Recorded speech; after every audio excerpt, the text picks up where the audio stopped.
Bienvenue sur Top Invest, la chaîne des top d'investissement. Ici, on parle essentiellement d'entreprises de qualité. Les amis, arrêtez de faire du DCA bêtement. Arrêtez avec cette affaire de DCA. Le DCA, c'est une hérésie. C'est une hérésie. Quel est le but quand vous investissez? C'est de générer le plus de rendement possible en investissant le moins d'argent possible. Oui ou non? Oui ou non? Donc, c'est-à-dire que vous n'achetez pas n'importe quoi à n'importe quel prix. Vous n'achetez pas n'importe quoi à n'importe quel prix. Une entreprise ne représente représente une opportunité d'investissement à certains prix, pas à tous les prix, à un certain prix. Donc, vous n'avez pas le choix que de faire le travail d'évaluation en amont. D'accord? C'est très important. Donc, si vous voulez acheter un immeuble à logement ici, qui vous reverse peut-être un rendement de 10%, vous allez le comparer par rapport à un autre immeuble ici, vous allez vous dire, oh, ici on a peut-être une opportunité, j'achète. Mais si on vous propose le même immeuble ici à un rendement de 3% et que vous regardez autour de vous, vous vous rendez compte que autour de moi ici, j'ai des rendements de 5, 7, 8, parfois je peux m'aller à 10%. Pourquoi est-ce que je vais aller immobiliser mon argent pour 3% de rendement? Et quand je parle de rendement ici, je parle de rendement des free cash flow. Je ne parle même pas de rendement de dividendes, des free cash flow. On va prendre l'exemple d'une entreprise simple. Prenons Coca-Cola. Vous savez que Warren Buffett a investi dans Coca-Cola il y a très très longtemps. D'accord? Donc, quand on prend Coca-Cola ici, prenons le rendement des free cash flow par rapport à la valeur d'entreprise qui prend en considération la dette, que je préfère d'ailleurs. OK? On prend ceci. On se rend compte que le rendement des free cash flow moyen de Coca-Cola est de 3,90%. Exagérons, on va se dire que c'est 4%. OK? C'est-à-dire que 4% ici représente quoi? Un PER de 25. Un PER de 25. Quand vous allez regarder si le PER est un rendement, donc à un certain moment, il est judicieux d'investir ou pas sur une compagnie. D'accord? Donc, quand vous remarquez ici la moyenne, si c'est 23 fois, sur les 10 dernières années, on est à 27 fois, donc vous constatez qu'on est proche du 25 fois les bénéfices. OK? Donc, regardez ici. Si je choisis d'investir dans Coca-Cola en date d'aujourd'hui, j'ai un rendement de 3,36%, inférieur à ce qui est proposé en moyenne. Et évidemment, je ne prends pas en considération l'éventuelle croissance ici, qui est selon moi, somme toute respectable, d'accord, mais pas du tout extraordinaire comparé à ce qu'on peut avoir comme alternative sur le marché. OK? Donc, je vais choisir d'immobiliser ici mon 10 000 euros pour un rendement potentiel de 4%. Et je ne suis pas encore de parler du dividende ici croissant année après année, parce que ce dividende ne va pas dépasser le rendement actuel par rapport à ce prix-ci, si les bénéfices nets n'augmentent pas année après année. Et ici, vous pouvez déjà voir qu'est-ce que les bénéfices nets augmentent année après année et quel est le pourcentage d'évolution de ces bénéfices nets-là. On tombe sur quelque chose alentour des 5% par là.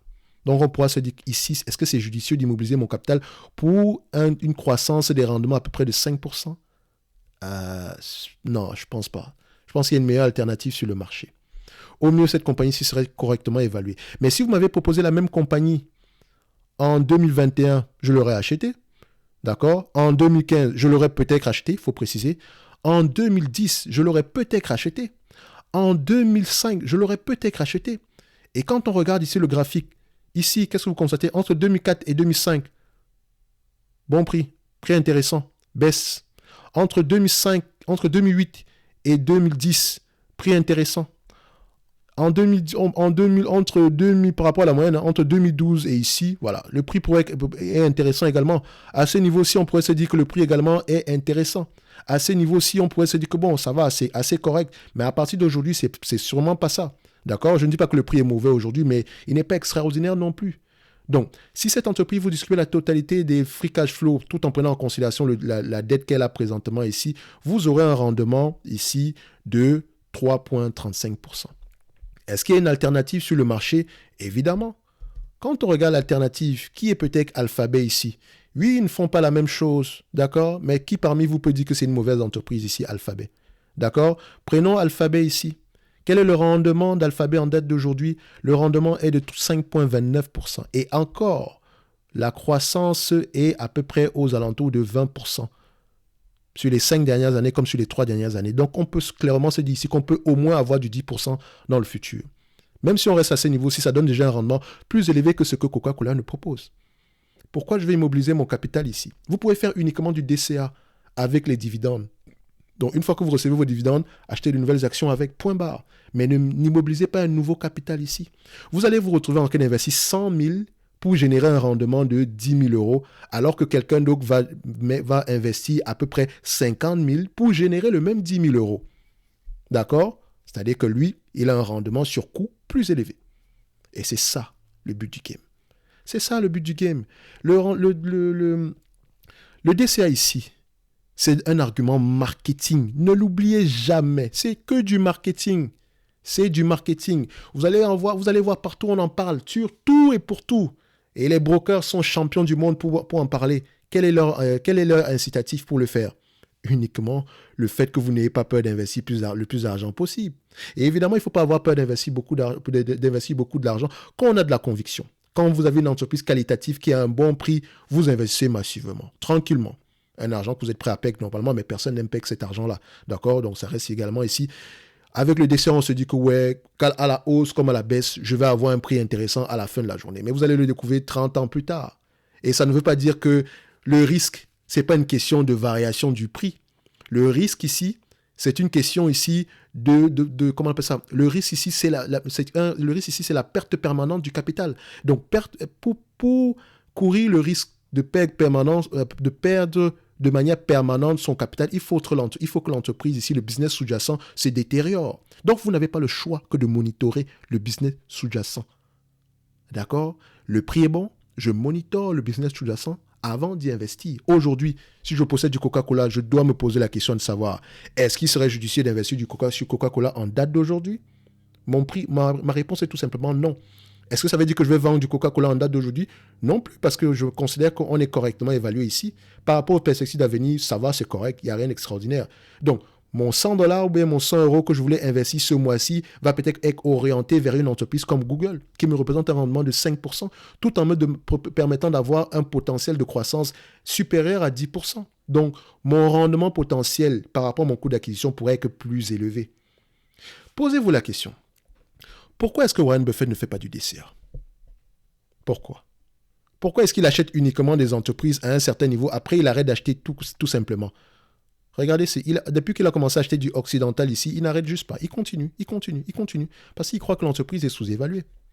Mais évidemment, faites attention, lui, il a un certain coût d'acquisition, il a un certain incitatif derrière. Vous ne pouvez pas savoir pourquoi est-ce qu'il achète une compagnie. Donc, sans doute, on achète toujours pour une seule raison, parce que l'entreprise est sous-évaluée. Et on vend pour une multitude de raisons.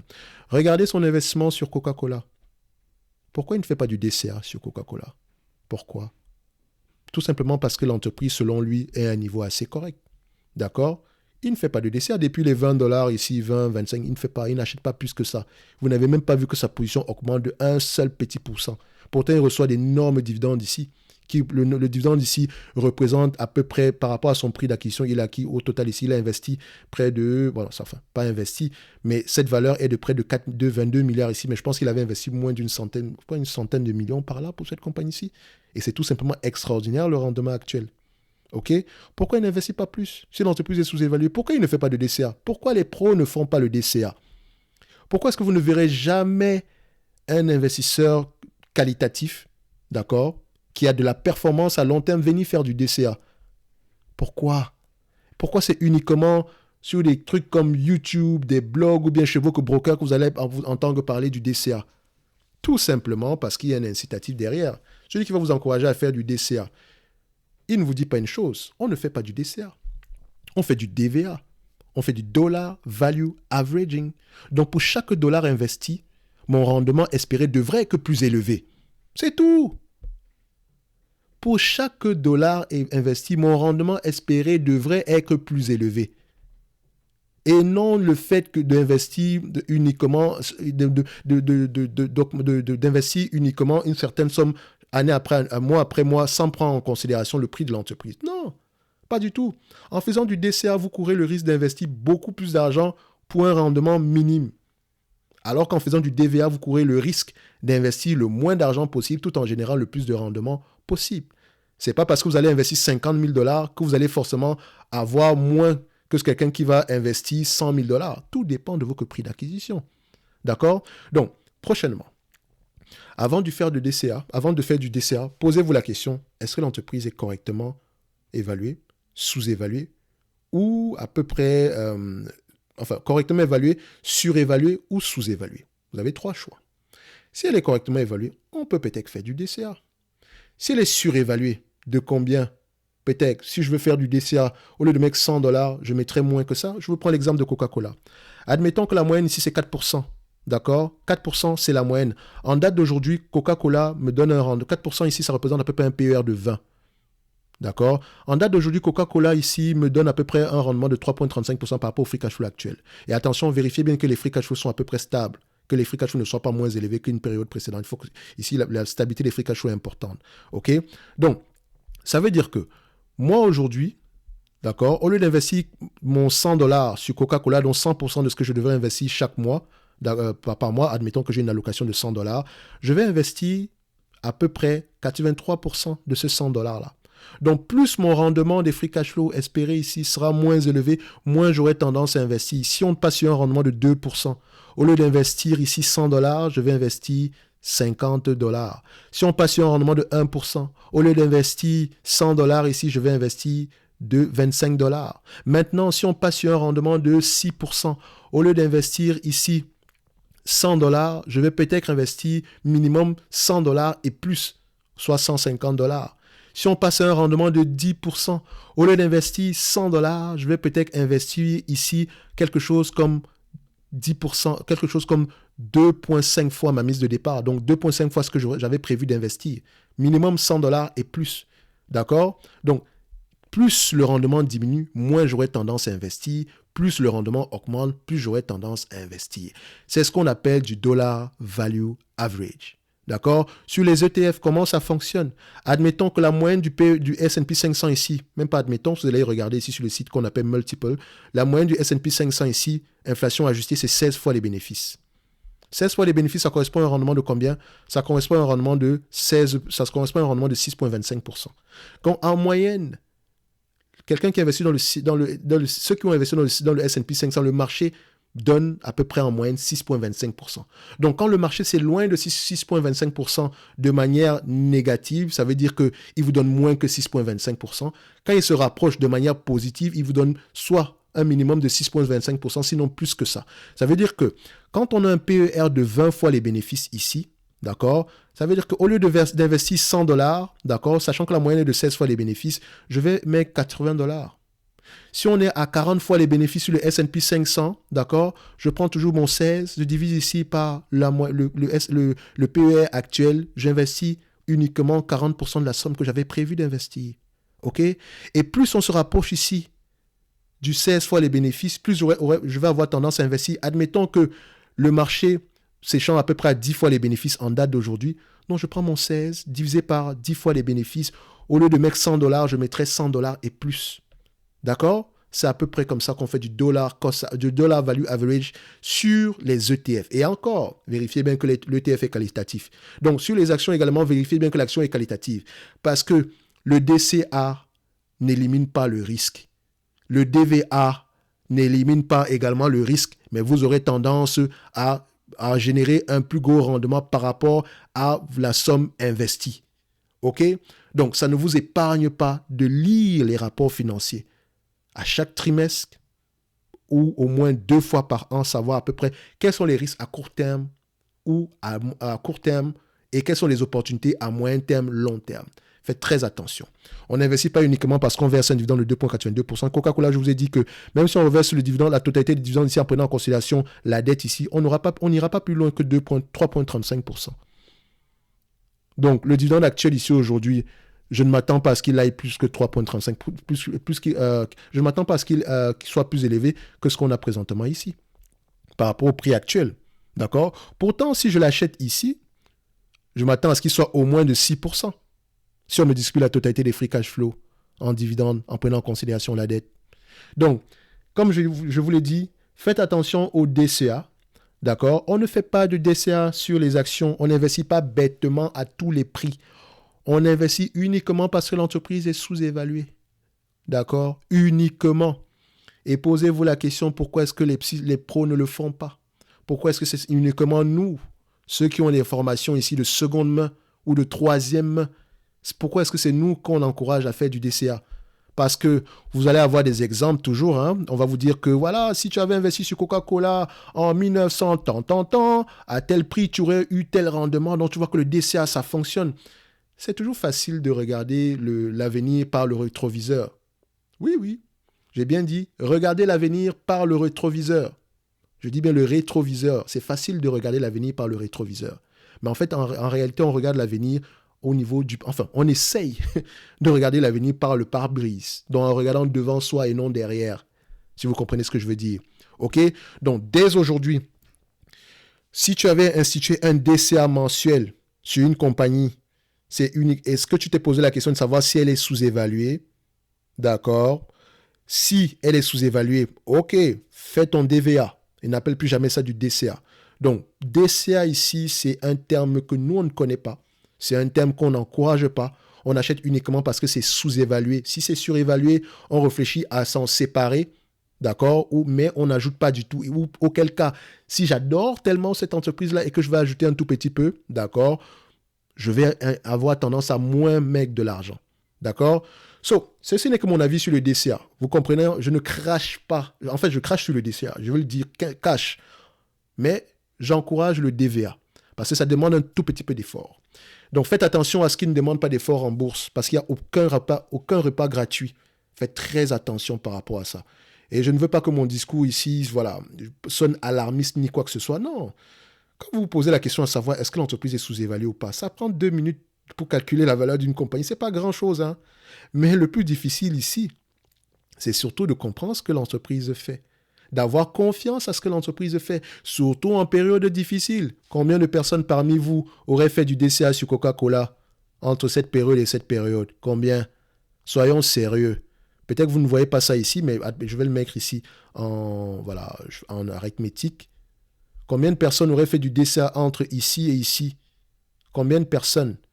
Je n'en connais pas énormément. Je n'en connais pas énormément. Et pourquoi est-ce que le prix de l'action de Coca-Cola a baissé sur cette période-là? C'est la question que vous devez vous poser. Pendant ce temps, les bénéfices, qu'est-ce qu'ils ont fait? Est-ce qu'ils étaient stables et croissants durant cette période-là? C'est également la question qu'on doit se poser. Parce que ce genre de situation, ça pourrait revenir. Et qu'est-ce qui a changé entre-temps pour ça? Pour générer ça, là? Pourquoi est-ce que cette entreprise a changé aujourd'hui? Pourquoi est-ce qu'elle paraît plus intéressante que par rapport à ici? Peut-être parce que le business model a changé. Et oui, le business model de cette compagnie a changé. Donc, faites attention à ce qui paraît très facile. Investir, c'est facile. Hein, quand on comprend ce qu'on fait. D'accord? Donc, allez toujours plus loin que le bout de votre nez. OK? Donc, vous allez voir ici, Coca-Cola, entre là et là, qu'est-ce qui s'est passé? Les free cash flow ont continué à augmenter. Pourtant, le prix, la valeur n'a presque pas... Le prix était resté stagnant. Ça a stagné à ces niveaux-là. Peut-être parce qu'on avait un ralentissement également de la croissance ici. Mais on avait toujours une certaine croissance. Peut-être que c'était à partir de ces niveaux-là qu'il fallait acheter l'entreprise, voilà, sans se poser 1 milliard de questions. Parce que l'entreprise était sous-évaluée. Quand on regarde ici le rendement sur cette période-ci, vous constatez que, je vais juste mettre ici notre médiane ici. On va mettre la médiane. Hein. OK. Vous constatez quoi? Le rendement à ce niveau-ci n'était pas très intéressant. On est à 1%. 1% littéralement. Et quand on se rapproche ici du 3-4%, c'est là que ça commence à devenir intéressant. Et c'est là qu'on commence à acheter de manière massive, tranquillement. Parce que l'entreprise devient de plus en plus intéressante. Donc ici, entre là et là, vous voyez que l'entreprise n'a rien fait du tout parce que le prix n'était pas intéressant. L'entreprise était surévaluée, même si les bénéfices ne faisaient que croître. Et c'est ça qui peut vous arriver si vous faites du DCA bêtement. Vu comme ça, vous allez vous dire que « Ah, mais oui, mais si j'avais fait du DCA, j'aurais quand même eu plus d'argent en date d'aujourd'hui. » Mais attention, c'est facile de voir l'avenir, d'accord, en passant par le rétroviseur, en regardant le rétroviseur. Faites attention. D'accord? Pourquoi est-ce que j'aurais fait ça? Je n'aurais peut-être pas investi ici. Peut-être que c'est à ce niveau-ci que j'aurais investi. Vous pensez que j'aurais eu à envier quelqu'un qui a fait du DCA sur cette période-ci? Moi, j'aurais investi moins d'argent sur cette période-ci, peut-être pour générer à peu près la même chose. Et l'argent que j'aurais investi aurait eu un plus grand rendement. Rendement des free cash flow, pas rendement des dividendes. Et c'est avec les free cash flow qu'on paye le dividende. C'est avec les free cash flow qu'on paye la dette. C'est avec le free cash flow qu'on rachète les actions. Donc, questionnez toujours la politique d'allocation du capital. Questionnez toujours le bien fondé du prix d'une entreprise et allez toujours plus loin que le DCA. Je ne fais pas de DCA, je fais du dollar value average. Simple. On va se donner rendez-vous sur la prochaine vidéo si ce n'est que mon point de vue. Si vous n'êtes pas d'accord, vous allez en commentaire, on bagarre en commentaire, mais ça reste on reste toujours dans une ambiance bon enfant. Donnez-moi vos arguments, ok? Donnez-moi vos arguments, je vous ai donné les miens. La question que je me pose, c'est savoir, est-ce que vous investissez pour espérer un rendement plus élevé, pour avoir un rendement plus élevé, ou bien vous investissez uniquement pour augmenter la somme, augmenter votre somme d'investissement. Donc, augmenter votre capital d'investissement. Quand on dit le capital d'investissement, ce n'est pas le capital après la croissance, etc. Donc, c'est la somme que vous allez investir. Est-ce que vous investissez uniquement pour voir cette somme-là, pour voir l'argent que vous avez investi augmenter, donc, d'accord, donc votre dépôt primaire augmenter, ou bien vous investissez parce que vous espérez un rendement plus élevé. Je pense que vous allez choisir le deuxième niveau. Investir uniquement parce que je veux un rendement plus élevé par rapport à l'argent que j'ai mis. Et si vous voulez un rendement un rendement plus élevé par rapport à l'argent que vous avez mis, vous n'avez pas le choix que de faire un travail nécessaire, de faire le travail un tout petit peu poussé. Donc, ce n'est pas un rendement passif. D'accord? Ça demande un tout petit peu d'effort. Sur les ETF, je vous ai également montré comment ça fonctionne. C'est comme ça que je réfléchis. Maintenant, je peux me tromper. Mais sur ça, là, sur le DCA, ah non, je suis sûr et certain que je ne me trompe pas en faisant ça. OK? Donc, on se donne rendez-vous sur la prochaine vidéo. Voilà. Et comme d'habitude, je me réserve le droit de me tromper. D'accord? Et à bientôt.